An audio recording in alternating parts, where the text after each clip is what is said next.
We're live on your DSTV channel 421, Go TV channel 125, and all our social media handles at Joy News on TV. My personal handle is @Denana Aisha. This is Election Brief. It's on your election headquarters and it's brought to you by Petrosol, your clean fuel in full quantity, the Chartered Institute of Management Accountants, the AICP, together as the Association of International Certified Professional Accountants, German Ozone Medical Center, Alternative Therapy, Dental Wellness and Beauty, and Chopbox Technologies, a convenient service. Election headquarters is for an informed electorate. Please do stay for details.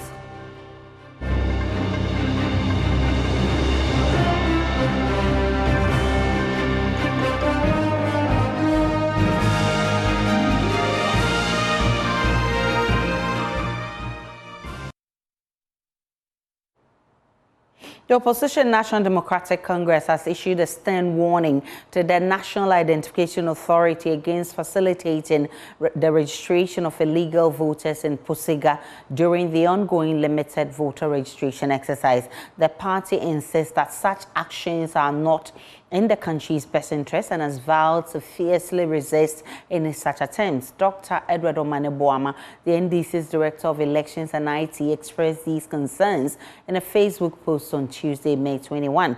He questioned the timing and location of the NIA's current registration activities, specifically targeting border areas during the limited voter registration period. We'll get into the details of his post shortly, but first, a look at the NIA's press statement on the Ghana card registration in Pusiga. And it says the National Identification Authority announces to the general public that in partnership with the International Organization for Migration, it will commence a special pilot Ghana card registration for Ghanaians living along the borders of Ghana and Burkina Faso beginning Monday, May 20 to Friday, June 14, 2024 in Pusiga. The special pilot registration program will span over a month and will be conducted in 2 phases. Therefore, all Ghanaians living in Pusiga who have not been able to register are encouraged to do so. Phase 1, which starts on the 20th to 31st May 2024, will be in Wedana, Polmakom Area Council, Kulungungu Primary School and Pusiga Area Council. Now, Phase 2, which begins on the 3rd to 14th of June 2024, will be in Zuabulga at the Zuabulga Primary School, in Kultanse Primary School, and Pusiga in the Haria Primary. The requirements to register are as follows: the original copy of an applicant's birth certificate, or 2, a valid Ghana passport, or a proof of naturalization, or a certificate of acquired citizenship. In the absence of a birth certificate or a valid Ghana passport, 1 relative or 2 approved members of the community who have registered and received their Ghana cards can vouch for you under oath. And any person who provides false information during the registration or aids a foreigner to register for the Ghana card will be prosecuted to pay a fine and or serve a jail term if caught. My colleague Samuel Kojibris joins me via Zoom with details of Dr. Edward Omaneboama's post on this development. Kojo, what does the Facebook post contain?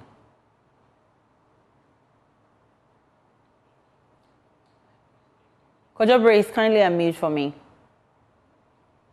It contains, challenging the NIA's decision to choose this period to undertake such a special issuance of cards. It says it is strange to note that NIA, headed by Professor Atifa, who is a very close friend of Dr. Bamia, chose this period to embark on a special pilot program to issue Ghana cards, quote, to Ghanaians living along the borders of Ghana and Burkina Faso. It then goes ahead to say that the choice of these few days after the eagle eyes of the NDC voter registration agent in Pusiga caused the arrest of the officer of the Electoral Commission who was using a single Ghana card to register multiple people to vote on December 7, 2024 is curious and suspicious. Dr. goes ahead to say that this NIA exercise marks a collaboration with, as a collaboration with the IOM, is simply to aid illegal voters to embark on the last lap of the voter registration exercise. The NIA wants to give the people driven away from the Pusiga Registration Center Ghana cards in order for them to register within these final 7 days and vote on December 7th.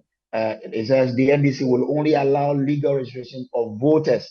We have instructed our agents to do the needful, unquote. He then goes ahead to then,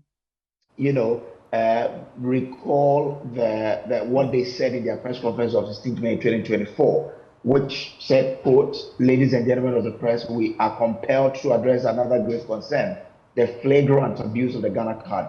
It has come to our attention that EC registration officials, in collusion with elements from our opponents, the MPP, are misusing the Ghana card extensively.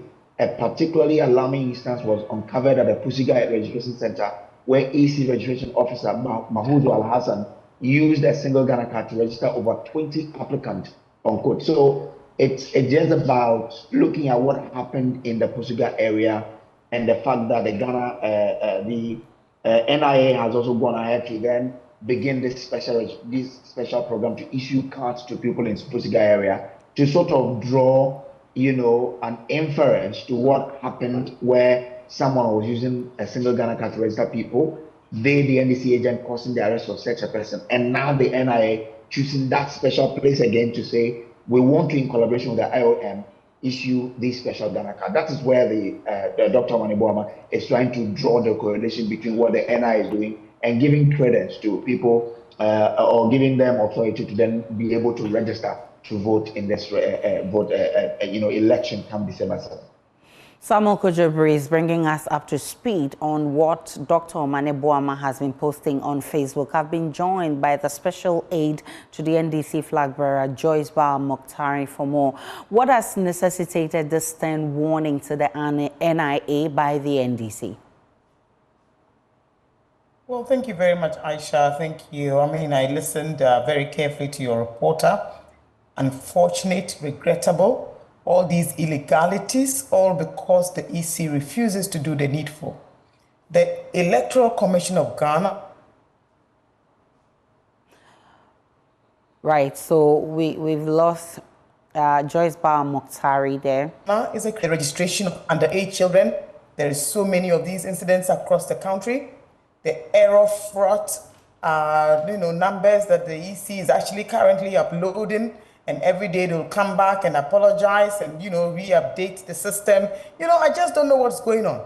And you see, what I don't like is the level of confrontation from the Electoral Commission and its commissioners. When political parties that are the biggest constituents. We're having a bit of a challenge with connectivity. We'll try and get her back on the line because we'll also have a conversation.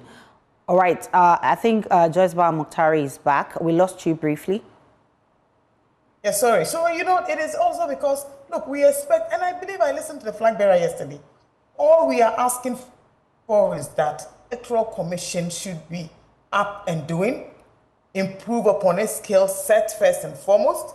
Remember that in 2020, for example, the EC actually updated the results 3 times.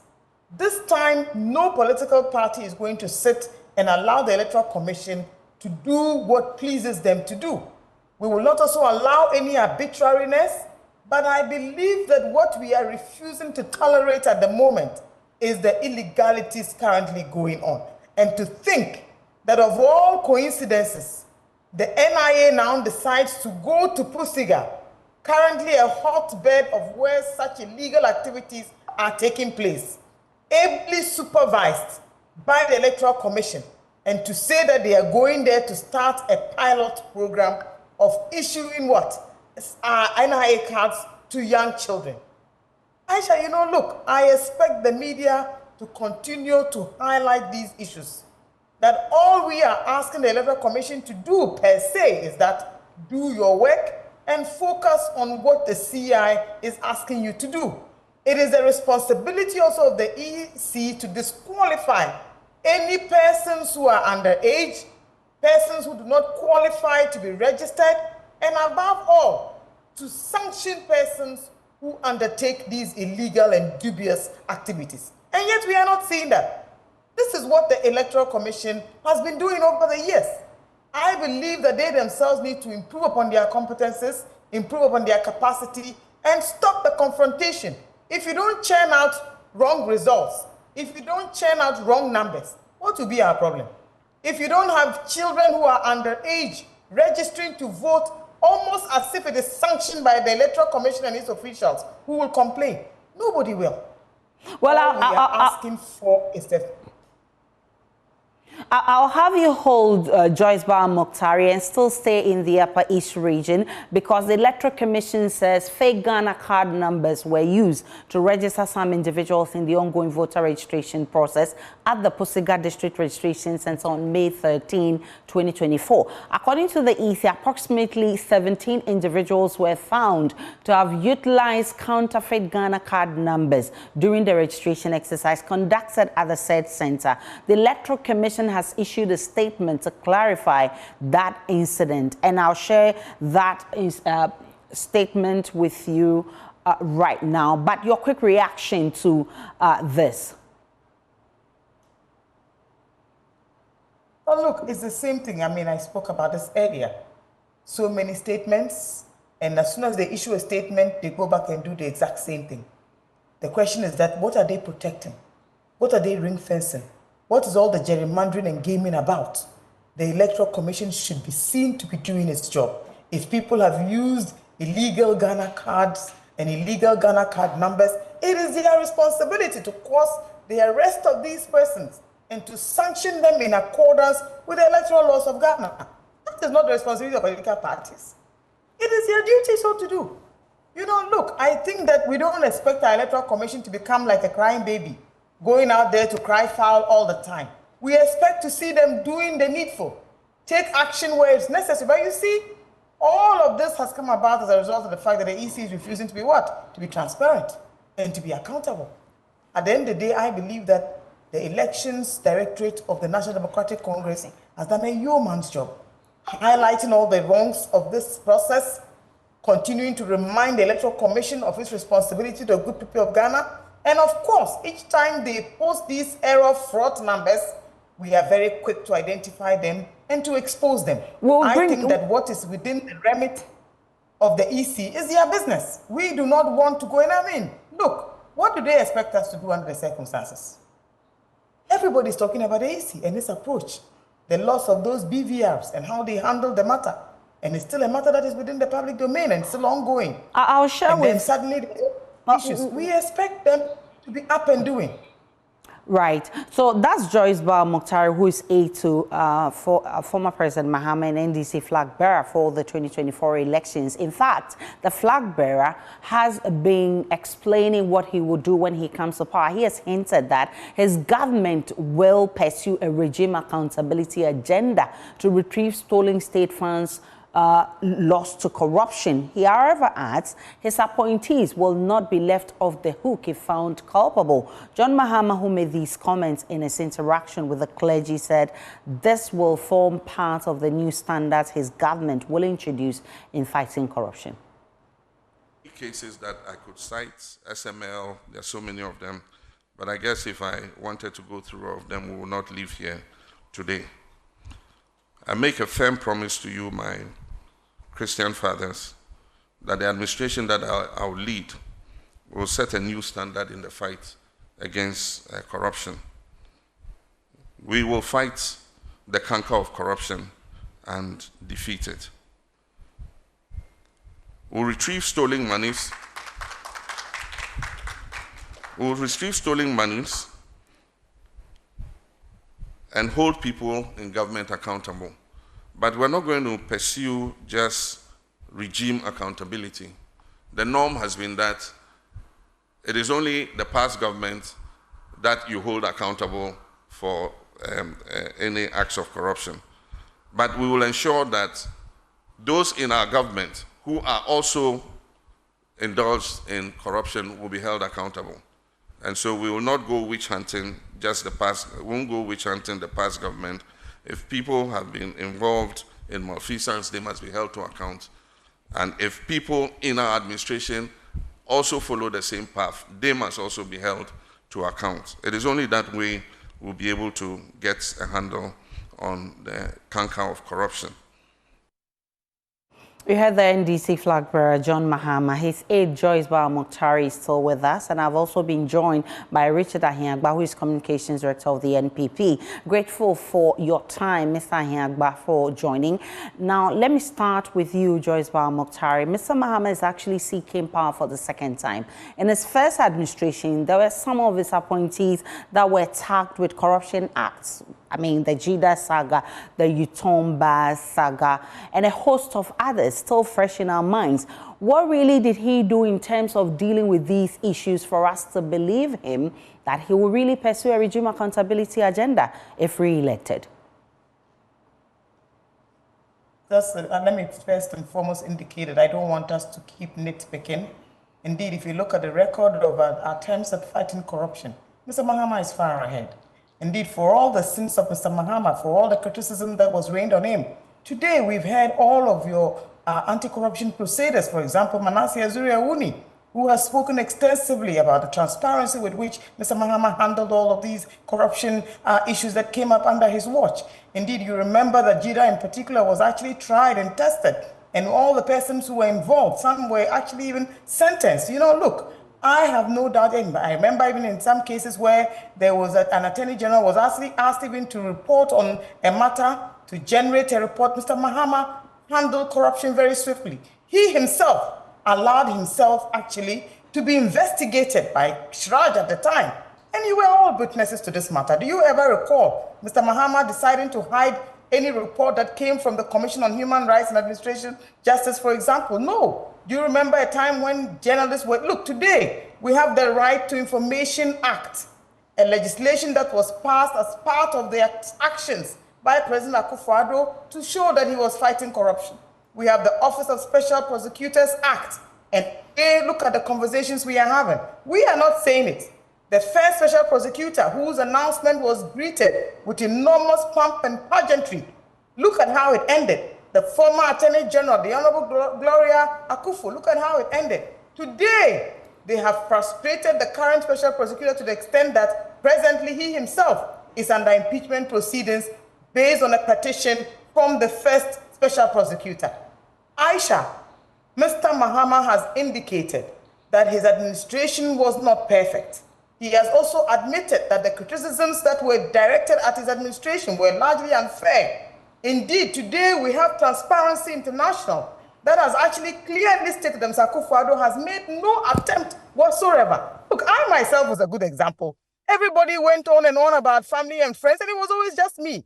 People sometimes forget that my father was a very distinguished member of the National Democratic Congress, and that I have always been a proud member of that party. And yet, the minute Mr. Mahama appointed me to the lowly position of a deputy transport minister, a role I was well qualified for, look at the sort of criticism that one single appointment received from our then opponents. Then candidate Akufo-Addo told us very boldly that if you were coming into his administration to make money, then find another job. He told us that he was so old that he wasn't coming to steal our money.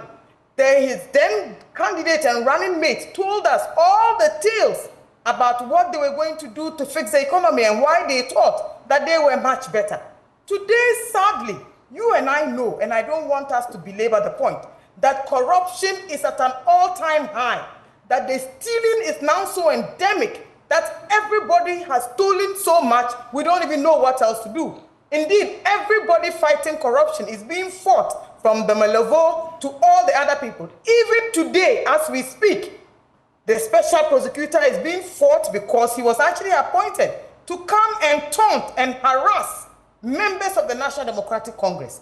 And now that he has fallen on his own sword of Damocles because President Akufo-Addo's own appointees have themselves been mopped now in so much corruption to the utter embarrassment of the appointing authority. You know, Mr. Mahama was in office when he was hounded out. criticized by these same people. Mr. Ahiagba, I remember him jumping and all over the place about how Mr. Akufo-Addo was incorruptible. He was going to run an administration that will fight corruption. They raised and published almost every little issue that happened under John Dramani Mahama. Thankfully, Mr. Ahiagba is here. I'm bringing Mr. Ahiagba in. If we're going to apply the same rule, apply the same stringent measures, this government should have collapsed by now under the weight of corruption and conflict of interest matters. Indeed, Mr. Ahiagba should be ashamed of the party that he serves. Mr. Richard Ahiagba, your government has had several instances of corruption allegations and attacks on government appointees. I mean, the former president mentions the SML deal, the PDS deal, the Ameri deal, and a lot more. He will be asking for accountability if given the nod. Why shouldn't the people believe Mr. Mahama on this promise? Well, Aisha, thank you very much, and good afternoon to my sister, who is looking very good. I just hope that she would agree with me that the former president is not convincing. He's not convincing anyone, not even my good sister, that he is going to fight corruption. He's not convincing anyone. He didn't sound convincing at all. The key is that there is evidence before us that from his administration that he led, people have been convicted for corruption and corruption-related activities. That's fact. That is separable from allegation. Because where we sit now, I can throw allegations at any number of people. But what is crystal clear is that former President Mahama's administration was riddled with corruption. So that's Richard Ahiagba, who is NPP Communications Director. There's a bit of a connectivity problem. Right, so he's back.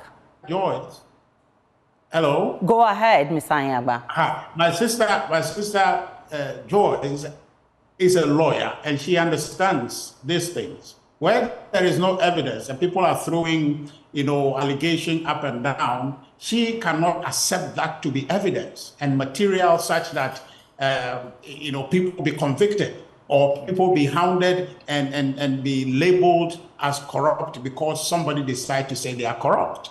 Every corruption and corruption-related allegation under this government were duly investigated. Reports were brought where there were evidence for people to be, prosecuted. I'm sure that would have happened, but there hasn't been a case. Okay, if there are cases where people are found guilty to be prosecuted, this administration is the first. I recall, I think this was in 2018, the president, having given a press conference at the Jubilee House, made the point that somehow people are in a hurry to say, oh, lock him up, or prosecute this person. But it's when you are at the receiving end of that, you want the due process to be accorded you. The thing about corruption is that you cannot see it visibly happening. So you need those to be investigated, and nobody, not you, not my sister Joyce, not anybody, not even the former president himself, should be labeled corrupt just because somebody says. That's political language where people go about and say, so this is corrupt, that's corrupt. The only corruption that we must agree at any given time that has happened is corruption that has been tried. People have been tried and convicted of corruption. Presently, in this government, I don't see that evidence, but what there is really people just making allegations. And so my sister should take a chill pill on the matter of Akufo-Addo government will collapse, corruption and all of that. There are strategies by the NDC to just throw mud at the government just because it is politically allowable. So for a deal like the SML deal, for instance, where an audit has been done by KPMG, why is the president not releasing the report for the public so we can actually corroborate some of the things you're saying? Well, I mean, I think that part of the RTI law, there is a preclusion giving the nature of the report that because it was meant for the president's part of his work cannot be released, but the specific aspects that are allowable, or in fact the president being useful for the community, the public for processing what has happened, he's released. But you see, we need to underline something. In relation to the SML situation, it wasn't a case of corruption or no corruption, right? It was a question of whether or not there was a business case. And it was a question of how much the country is losing, remember? No, but how much? No, so you see, and this is part of the lack of clarity on the matter. The SML deal, my understanding of it is that it was a revenue assurance contract, which is risk. It's a risk-invest contract for the SML, such that they will invest the monies to be able to save government the revenues that are leaking through the transportation of downstream petroleum. And if they were able to save any revenue, if they're able to get government any additional revenue, they will take a percentage of that, which is 0.05%. Now, they were taking all the risk to do that. Now, the course of the investigation is to ascertain whether other levels of control are not already performing that role. So it wasn't a thing to say that it's a corrupt activity that was happening. It was only to ascertain, do we need SML? And the question from KPMG, the answer from KPMG's report told you clearly that they have saved government money on the basis of which to say that there is a case to be made that SML came and government increased revenue. That, for me, is the basis. So the idea that president hasn't released that report has nothing to do with corruption at all. It only has to do with the limitations of the RTR law, and the president was generous enough to bring a significant portion out. The anti-corruption agencies are unhappy with this stance by the presidency. But let me give you a minute, Joyce Mokhtari, to just to respond. One second, quickly. Okay. So, you know, on the issue of the anti-corruption agencies being unhappy, I can understand that. But you see, what they ought to understand is that it's not the president. It is the law, it's the RTR law that allows that liberty. So president can use it, any other president can use it. All right, so let me bring in Joyce, your response to Mr. Hyangba. Just a minute, please. Well, Aisha, I'm sure you can tell that Mr. Hyangba really has no defense. He has nothing appropriate to say in response. Basically, he admits that Mr. Akufo-Addo is only hiding under a certain legality, trying to clothe it with a legality that is unnecessary. In the interest of transparency and accountability, we will expect that such reports will be made public. Then secondly, I believe that Charlotte Osei was sacked for breaches. These breaches were under what? The Procurement Act. So if there is any contract, any award of same that is done through a sole source or restrictive tender, etc., that was not transparent, that wasn't done through a competitive system. Indeed, we are told that 85% of government contracts currently are actually single source contracts. You've heard about the brouhaha about the Senate hotels and who is going to stand to benefit from them. Look, in any jurisdiction, huge and high numbers of conflict of interest situations themselves breed what? Corruption. Create the impression of corruption, create the perception of corruption, indicate that this government is actually a completely corrupt administration. I'm grateful for your time. Joyce Mokhtari, Special Aide to John Mahama. Richard Ahiagba is Communications Director of the NPP. This is your election brief. It's on your election headquarters. Election headquarters is for an informed electorate. Do enjoy the rest of our programs.